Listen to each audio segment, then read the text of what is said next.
Assalamualaikum warahmatullahi wabarakatuh. Selamat pagi anak-anakku semuanya.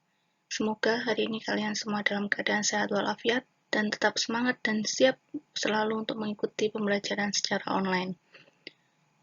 Sambil menunggu materi kita keluar, marilah kita awali pembelajaran hari ini dengan berdoa terlebih dahulu.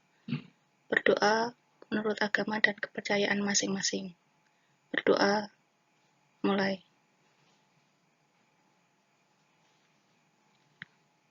Selesai.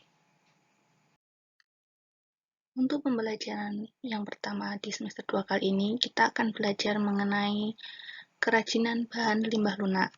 Dalam pembelajaran kali ini, kita akan membahas mengenai 4 subbagian, yaitu yang pertama mengenai prinsip kerajinan bahan limbah lunak, yang kedua mengenai jenis dan karakteristik bahan limbah lunak, yang ketiga pengolahan bahan limbah lunak, yang keempat atau yang terakhir adalah mengenai produk dan proses kerajinan bahan limbah lunak. Yang pertama, kita akan belajar mengenai prinsip kerajinan bahan limbah lunak. Sudah tahukah kalian? Apabila belum, marilah kita belajar bersama-sama hari ini. Kita sebagai warga negara Indonesia harusnya selalu bersyukur atas segala nikmat yang diberikan Tuhan kepada kita, yaitu dengan adanya keragaman budaya Indonesia, kekayaan alam Indonesia, yang menyebabkan munculnya keberagaman produk kerajinan Indonesia. Namun, kenyataannya, setiap makhluk hidup yang ada di bumi merupakan salah satu penyumbang terbesar sampah ataupun limbah.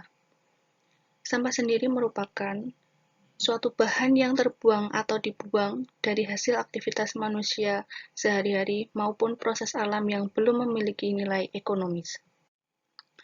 Sampah apabila dibiarkan akan semakin menumpuk dan akan mencemari lingkungan. Sampah sendiri dikategorikan sampah ataupun limbah sendiri dikategorikan menjadi beraneka ragam, yaitu ada sampah botol, sampah rumah tangga, ataupun sampah dari kegiatan pabrik ataupun suatu kegiatan tertentu. Dalam prinsip kerajinan bahan limbah lunak, limbah dapat dikelompokkan menjadi 3 bagian, yaitu berdasarkan wujudnya, sumbernya, dan senyawanya.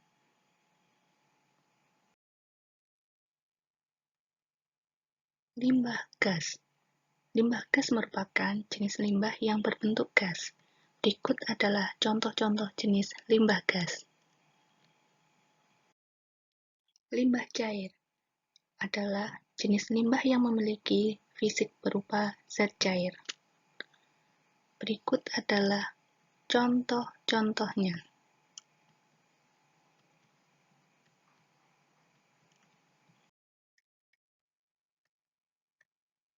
Limbah padat merupakan jenis limbah yang berupa benda padat. Berikut adalah contoh-contoh jenis limbah padat.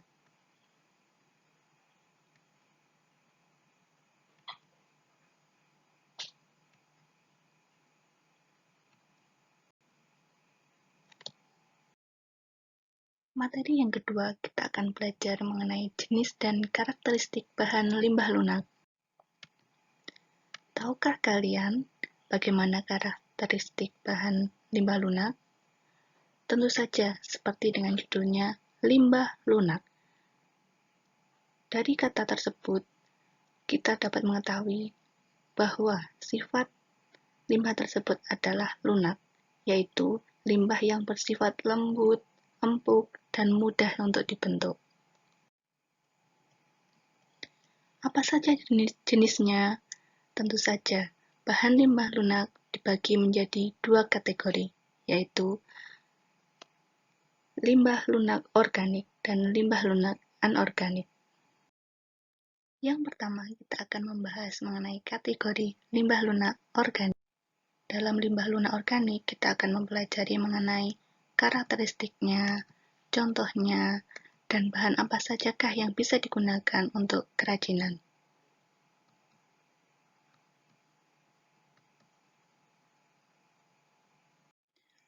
Untuk kategori yang kedua, kita akan membahas mengenai limbah lunak anorganik. Dalam limbah lunak anorganik, kita akan mempelajari mengenai karakteristiknya dan contohnya.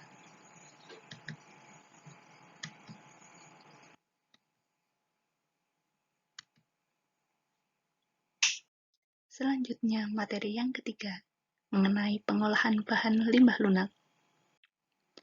Pernahkah kalian melihat logo seperti ini? Nah, betul sekali. Logo ini biasanya ada di kemasan makanan ataupun minuman yang kalian beli. Ini merupakan logo prinsip pengolahan limbah, yang mana biasanya sering disebut dengan logo 3R. Berikut ini kita akan mempelajari mengenai 3R dalam logo prinsip pengolahan limbah. R yang pertama adalah reduce. R yang kedua adalah reuse. R yang ketiga adalah recycle. Berikut adalah pengertian dan penjelasannya.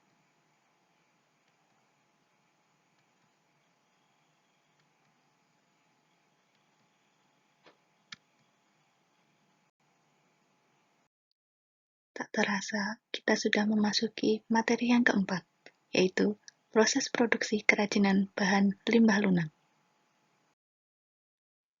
Sebelum produksi, tentunya kita harus mengetahui jenis limbah apa yang akan kita gunakan. Apakah jenis limbah organik atau jenis limbah anorganik? Pada kesempatan kali ini, kita akan mengkategorikan jenis limbah organik berdasarkan wilayahnya. Yang pertama, berdasarkan daerah pesisir pantai atau laut. Yang kedua, berdasarkan daerah pegunungan. Yang ketiga, berdasarkan daerah pertanian. Yang keempat, berdasarkan daerah perkotaan.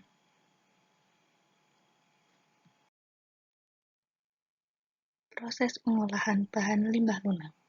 Proses pengolahan bahan limbah lunak ini sendiri bisa dilakukan secara manual maupun menggunakan mesin.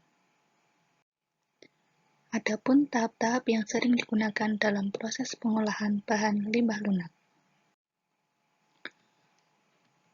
Proses yang pertama adalah proses pemilahan bahan limbah lunak. Proses kedua adalah proses pembersihan bahan limbah lunak. Yang ketiga adalah pengeringan tahap awal. Yang keempat adalah pemberian warna. Yang kelima adalah pengeringan tahap akhir, dan yang keenam adalah penghalusan. Dalam membuat produk kerajinan, kita perlu memahami mengenai syarat-syarat perencanaan benda kerajinan sehingga karya tersebut atau produk kerajinan tersebut bisa berkualitas. Berikut adalah syarat-syarat perancangan benda kerajinan.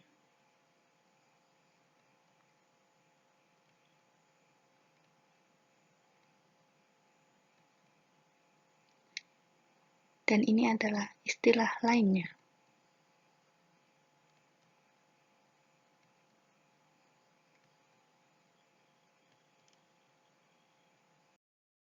Setelah belajar materi hari ini, saya harap kalian bisa menjadi siswa yang lebih baik, bisa menjadi contoh dan teladan di lingkungan kalian untuk menjaga kondisi lingkungan kalian. Jangan membuang sampah sembarangan. Marilah kita bekerja sama untuk membersihkan lingkungan kita, supaya lingkungan kita menjadi bersih dan sehat. Dan buanglah sampah pada tempatnya. Apabila kalian mampu, kreatif, dan mampu membaca peluang, mari, ayo kita mengolah sampah menjadi barang ekonomis, bernilai, dan sangat indah. Bisa dengan menggunakan bahan kertas, pelepah pisang, botol minuman, kulit daun bawang, kulit jagung, ban bekas, sedotan atau dari plastik, serta dari biji-bijian yang ada di sekitar kita. Tak terasa, waktu pembelajaran secara online hari ini telah berakhir. Terima kasih untuk hari ini anak-anak. Semoga Materi kali ini bermanfaat untuk kalian semua. Sebelum saya tutup, marilah kita mengucapkan Alhamdulillahirobbilalamin. Materi telah selesai. Kita tutup dengan doa. Berdoa menurut agama dan kepercayaan masing-masing. Berdoa dipersilakan. Selesai. Sekali lagi saya ucapkan terima kasih anak-anak. Kita bertemu lagi di pertemuan berikutnya dengan materi yang baru. Wassalamualaikum warahmatullahi wabarakatuh.